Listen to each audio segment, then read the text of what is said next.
Good evening, I'm Curtis Sahi. The Southern Illinoisan is the latest newspaper to endorse Senator McCain for president in tomorrow's election. That's right, Abby. Today was the last day to cast your vote for the 2008 election. Many problems occur in the apartment rentals, but one main problem is smoke detectors. The Student Center on Carbondale's campus has made a couple of new additions.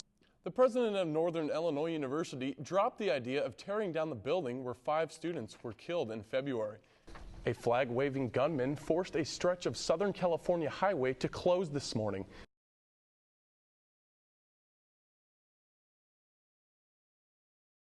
The Southern Illinoisan is the latest newspaper to endorse Senator McCain for president in tomorrow's election. The paper says that it shares Senator McCain's optimism about the future of the nation. It is described as Obama as an inexperienced politician who rose to fame during the 2004 Democratic National Convention.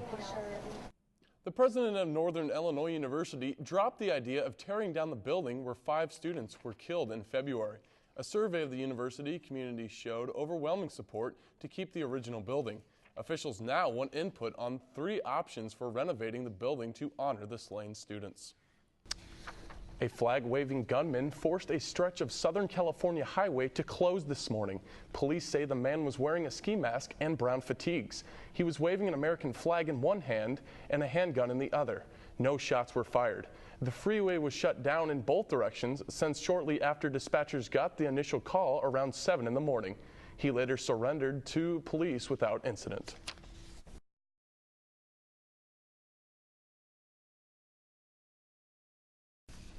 That's right, Abby. Today was the last day to cast your vote for the 2008 election. SIUC students went to the dining halls of Lentz and Grinnell to get their vote in before the deadline. Even though students think this is a historic election, they are happy it is over. Because I'm sick of seeing all the campaign commercials on TV like 24/7 and having people call and everything. So. Elsewhere in Jackson County, no major problems were reported. Election organizers say they'll be busiest from now until when the polls close at 7. Back to you. Many problems occur in the apartment rentals, but one main problem is smoke detectors. But most failure smoke detectors are due to the fact that there is no battery in them, or the battery is old and is dead. Smoke detectors are battery powered, so it is up to the people to change the battery to have the smoke detectors work. It's up to the tenants. Once there should be a battery in the smoke detector when they move into the apartment. That is the landlord's responsibility, but once the tenant is in there, it is their responsibility to maintain the battery and change it when it needs to be changed, not the tenant's or the renter's landlord's responsibility.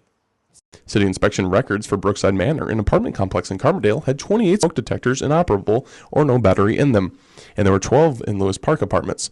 But the blame can go on either the landlord or the tenant. When the battery gets dead or gets low, of course everybody knows your smoke detector beeps. That's an annoying sound, and you kind of may take it out so the beeping stops, but you may intend to replace it with a new battery. But if it's not beeping, you forget about that the battery's not in there. Both apartment complexes were inspected again, and changes were made to the detectors. One helpful hint the Carbondale Fire Department gives out is to change the battery to your smoke detectors twice a year when you change your clocks. For Evening Edition, I'm Curtis Sahi. The Student Center on Carbondale's campus has made a couple of new additions. We have a lot of projects going on. We've already opened up Blimpie's, the sandwich shop. We have also opened up Tomato Head Red. We will have Chick-fil-A coming, a convenience store coming, also Wild Greens, Roots, and Rio Frontero. Some SIU students have perplexed feelings about the changes being made to the Student Center. I think that they did a good job by putting new restaurants here in the Student Center. I just kind of figured that they should ask the students what we wanted.